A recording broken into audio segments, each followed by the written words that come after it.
What's up, everybody? My name's Sayushi, and we are back in some more Genshin Impact. Today, we're going to be talking about Candace, the new 4-star character that is going to end up being in the game in version 3.1. So the release date of this version is going to be September 28th, and Candace is going to end up being in the Phase 1 banners along with the new 5-star character Cyno and a rerun of Venti. Now, one thing I want you guys to keep in mind is save your money, because we've got the 2-year anniversary event coming around as well, which is not only going to end up giving you a couple free pulls, not a lot, but more particularly, it should end up resetting the Genesis crystals, so the double top up, right? So just to keep that in mind. Now, for those of you that just want the information and, you know, take it and get out, there's the Ascension card for Candace. You can end up just either taking a screenshot or check links in the description to where you can end up downloading it. For everybody else, we're going to end up going through all of her abilities and all of basically everything you want to know about her. Now, one thing you do got to keep in mind is she is going to end up taking a new boss material. So over in the desert, there's going to end up being all sorts of new crazy things to end up exploring in version 3.1. But more particularly, there is also going to end up being 2 new bosses. This is going to end up being the one that you'll fight for Candace's resources. There's also going to end up being a new plant, which, as far as I know, yeah, it's just found in the desert in Sumeru, so, you know, we can't really do anything about that currently. But she also takes the same talent books as Cyno, so just keep that in mind, okay? So first, let's talk about her elemental skill. Sacred Rite Heron's Sanctum? Heron's Sanctum? Sorry, I'm probably pronouncing that wrong, but Candace's fighting style is capable of warding an entire tide of foes, says the description.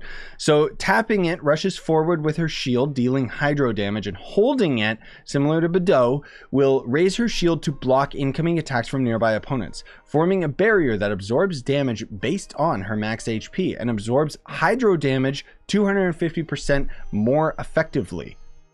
So you could basically fight Oceanid with her like crazy. This barrier lasts until the elemental skill is unleashed, which means that you could essentially just hold it forever, it seems like. I mean, generally speaking, I don't think you're going to be able to hold it forever, but it's still really, really cool. I love the idea that we actually have a shield character in the game, even if it's just going to end up being a polearm character that happens to have a shield, right? So after holding for a certain period of time, Candace will finish charging, and when the skill button is released, the skill duration expires, or when the barrier is broken, she will perform a leaping strike that deals hydro damage to opponents in front of her. Very, very flashy skill, even if I don't know if I would necessarily end up using it too much. I mean, it could end up being a lot of fun in co-op. Anyways, moving on to her ultimate ability, which is Wagtail's Tide. Raising her weapon on high, Candace calls upon a divine blessing that deals area of effect hydro damage based on her max HP again, and continuously confers the prayer of the Crimson Crown on your active character. So the prayer of the Crimson Crown is going to end up having the following effects. Characters deal increased elemental damage with their normal attacks, and whenever a character takes the field, they will unleash a rippling wave of water that deals hydro damage to nearby opponents. There's a limit on the number of waves that can be triggered in the duration of this skill. Sword, polearm, and claymore wielding characters under this effect will obtain hydro infusion, which means that your base attacks are going to end up essentially dealing hydro damage, which is pretty dang cool because you can end up using your other abilities to end up reacting off of it, which is very, very nice. So then moving on to her passive abilities, she has decreased climbing stamina consumption for your party members and yourself by 20%. The effect, of course, does not stack. I personally just wish that the Inazuma and Sumeru Statue of the Seven would actually just give us more stamina, like, come on.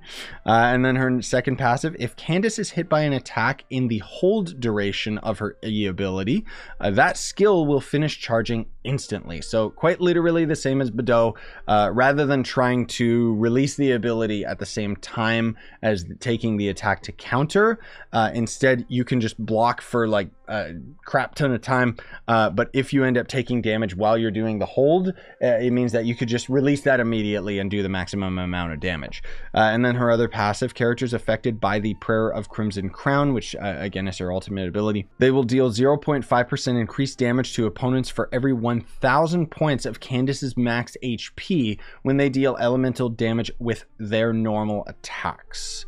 So again, she's going to end up being a very, very tanky character, kind of a tank support character. I wouldn't necessarily say that she's going to end up being DPS, because it's more so that she is giving your other characters the damage, right? So already moving on to the constellations, her C1 makes it so that the duration of the Prayer of the Crimson Crown effect triggered by her ult will be increased by 3 seconds. Her C2 makes it so that when Heron's guard hits opponents, Candace's max HP will be increased by 20% for 15 seconds, which of course is going to end up helping everybody else in your party being stronger. Her C3 makes it so that her ultimate increases by 3 levels.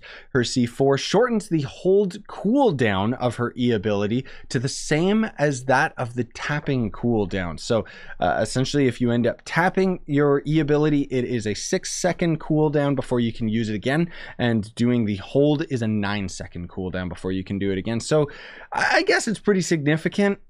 Generally speaking, it's not that big of a deal, but I mean, it is a 4-star character, so it's a pretty good support ability that you would be able to spam a little bit more often.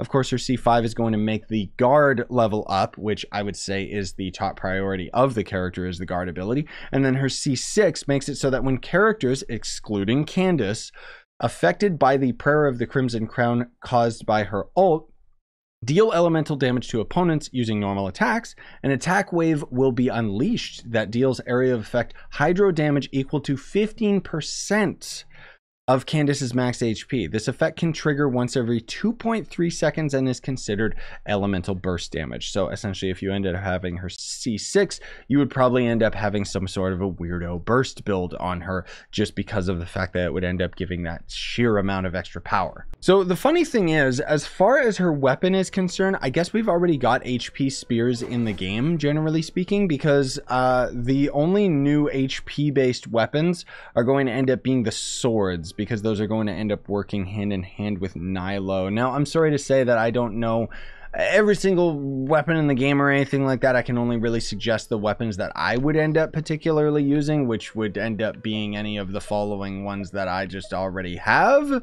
But yeah, generally speaking, it seems like you would end up using her more so towards an HP spear, which I'm sure is somewhere here in the game. It might even be one of the crafted 4-star spears. I just never ended up crafting any of them, so pardon me in that regard. So as far as your artifacts are concerned, I mean, I guess generally speaking, I would probably build her myself the same as I have my Zhongli, except for the geo damage, of course, would end up being hydro, and you could end up swapping the elemental burst set out for something that is going to end up boosting up her HP. Although checking the wiki right now, it seems the only HP artifact set is going to end up being the 1 to 3-star one. So yeah, maybe we're going to end up getting a new HP artifact set, like an actual proper one finally, in the version 3.2, which is odd that we're not going to be getting anything related to it in this update. But anyways, so similarly to my Zhongli, I would basically be building not only towards just damage. If I was using her as one of my mains, you know, having crit damage and so on and so forth is always going to end up being very nice. But generally speaking, you're just going to be focusing on that HP. So you can see I got pretty dang lucky with my artifacts, but keeping in mind that you would actually be using the Noblesse set would be the elemental burst, and then the what do they call it, the Heart of the Sea or something? Yeah, Heart of Depth. That's going to end up being the other artifact set that you would be going for. So for this artifact, I would suggest probably HP rather than attack. My Zhongli is kind of weird. I have him built towards a burst build. And then for the sands, of course, that's going to end up being hydro damage. And then for the hat, it's going to end up being either crit damage or crit rate. You know, otherwise, if you really wanted to, you could end up putting the elemental mastery on this one, or just more HP. You probably could just build her non-stop towards HP, which means that the Staff of Homa is going to end up actually working out very well on her, just because of the sheer amount of HP that this is going to end up giving. Now, as far as the talents are concerned, what would you want to end up prioritizing? Well, it depends, because generally speaking, I think most people are going to be playing her as a support, which means that you would probably end up either building up her E as much as possible if you want to have her a little bit more offensive. But if you're just using her to end up helping your teammates, it's going to end up being kind of a tie between her E ability and her ultimate ability, and then not really focusing that much attention on her normal attacks unless you plan on actually using her combatively on top of being a support. And that's going to pretty much do it for me, ladies and gentlemen. Hopefully I ended up covering everything you want to end up seeing. And, well, if I did end up having a video that you guys approve of, I would appreciate if you would smash the like sub for more, buy the merch you want to support the channel. Oh, hi, Mark. And have yourselves a wonderful day, everybody.